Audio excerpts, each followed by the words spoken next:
ជួយច័ន្ទសារីជានិស្សិតពេទ្យឆ្នាំទី1នៅទីក្រុងភ្នំពេញក្នុងឆ្នាំ1974សារីត្រូវបានចាប់ខ្លួននៅខែមិថុនាឆ្នាំ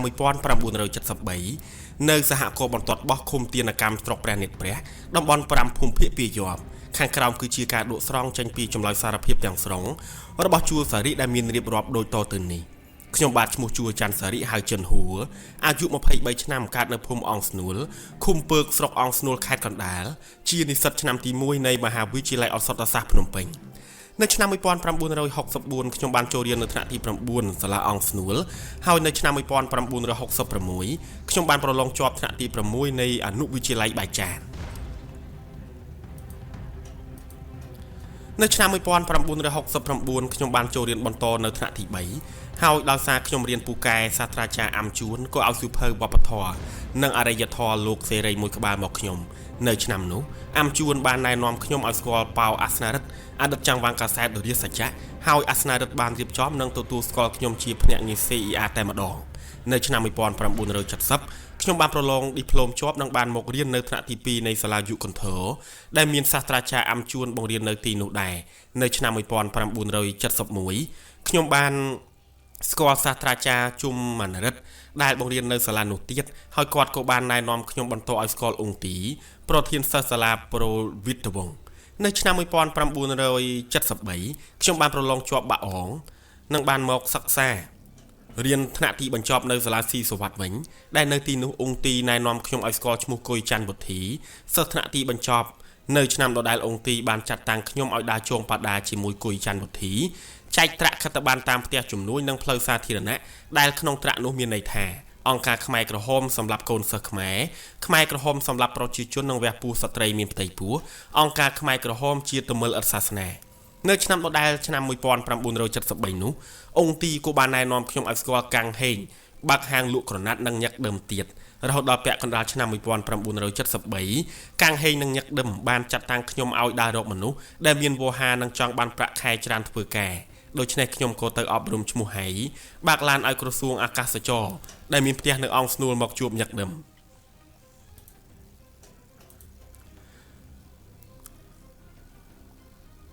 នៅពេលនោះខ្ញុំក៏បានចេញចូលអង្គស្នួលញឹកញាប់ដើម្បីយកការពីប្រពន្ធរបស់ហៃនិងដើម្បីរកមនុស្សដែលចេញពីតំបន់រំដោះមកទិញអីវ៉ាន់នៅផ្សារអង្គស្នួលដើម្បីងាយតាក់ទងឲ្យចូល CER នៅឆ្នាំ1973អង្គការបានវាយរំដោះទីប្រជុំជនអង្គស្នួលនិងបានជំនះគ្រួសារខ្ញុំនិងគ្រួសារហៃដោយមិនដឹងថាទៅទីណានោះទេនៅឆ្នាំ1974ខ្ញុំបានចូលរៀននៅមហាវិទ្យាល័យឱសថសាស្ត្រឆ្នាំទី1ហើយរហូតដល់ដើមឆ្នាំ1975ទើបខ្ញុំទទួលដំណឹងតាមរយៈកាំងហេងនិងញឹកដើមថាគ្រួសារខ្ញុំជំនះទៅស្រុក54តំបន់33ភូមិភាគនិរដីនៅខែកុម្ភៈឆ្នាំនោះដែលកាំងហេងនិងញឹកដើមបានចាត់តាំងខ្ញុំឲ្យចូលទៅតំបន់រំដោះមុនដើម្បីស៊ើបអរឈ្មោះរបស់អង្គការដែលគ្រប់គ្រងភូមិរំដោះទី2កន្លែងតុកអង្គរទី3កម្លាំងយោធានិងឃ្លាំងអាវុធដំបូងខ្ញុំបានទៅជួបឈ្មោះព្រំកងឆ្លុះពិសេសរបស់អង្គការក្នុងស្រុកសំរោងតំបន់33នៅស្ពានកន្ទួតរួចហើយព្រំក៏បានជូនបន្តទៅជួបហៃ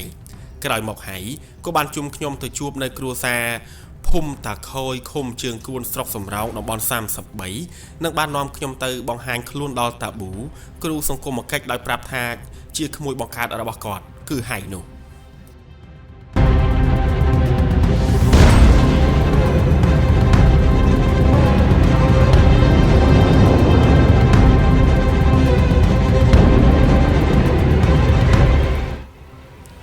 បន្ទាប់ពីរស់នៅតំបន់រំដោះបាន1ខែកន្លះអង្គការបានចាត់តាំងខ្ញុំតាប៊ូនិងឡាវឲ្យទៅធ្វើទូក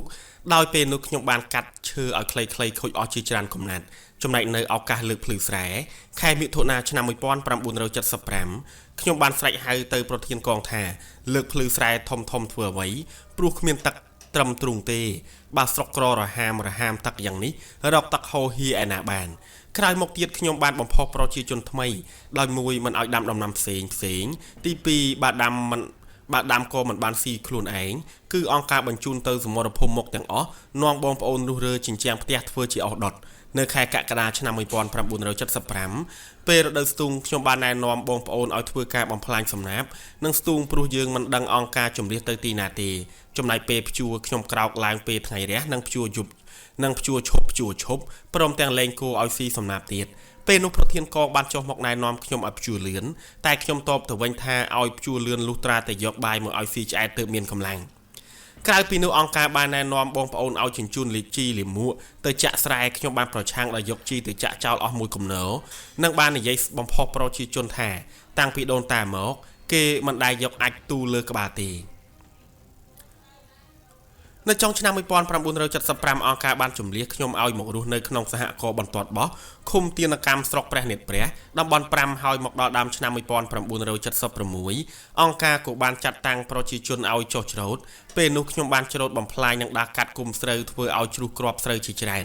នៅដើមឆ្នាំដដែលខ្ញុំបានជួបអឿងគណៈសង្កាត់ទានកម្មពេលដែលគាត់មកសួរពីប្រវត្តិរូបសិស្សក្នុងសហគមន៍បន្ទាត់បោះក្រោយពេលស្គាល់គ្នាអឿងក៏បានណែនាំខ្ញុំឲ្យជួយរកមួយញ៉ៃមួយគ្រឿងយកទៅឲ្យគាត់ដើម្បីប្រើប្រាស់រួចហើយគាត់ក៏បានចាត់តាំងខ្ញុំឲ្យធ្វើជាជំនួយស្ថិតិតមកទៀតគាត់ក៏បានតែងតាំងខ្ញុំឲ្យធ្វើជាប្រធានកងធំដឹកនាំបងប្អូនលើកភ្លឺស្រែ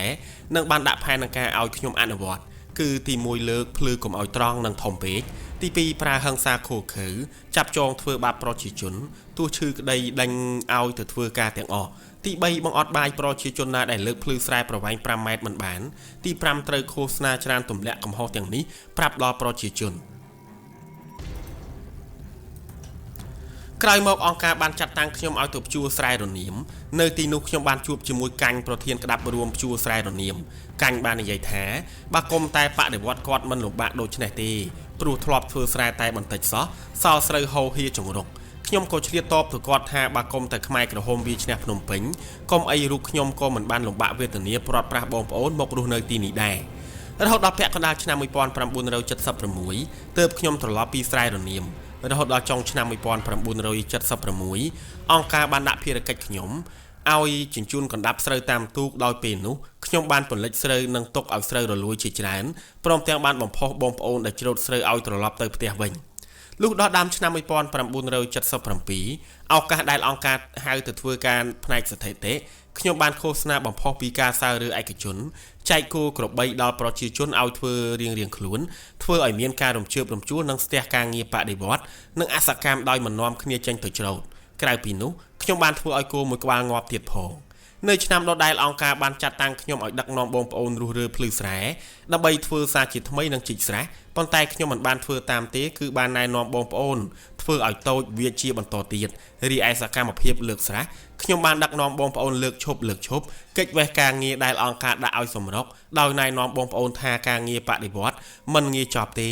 អង្គការឲ្យបងប្អូនហូបមិនឆ្អែតហើយបង្ខំឲ្យបងប្អូនពេលព្រឹកលើកភ្លឺស្រែល្ងាចជីកស្រះទៀតសកម្មភាពលើកភ្លឺស្រែនិងជីកស្រះនេះខ្ញុំបានអនុវត្តរហូតដល់ខែមិថុនាឆ្នាំ1977ទើបអង្គការចាប់ខ្លួនខ្ញុំមកទីនេះតែម្ដង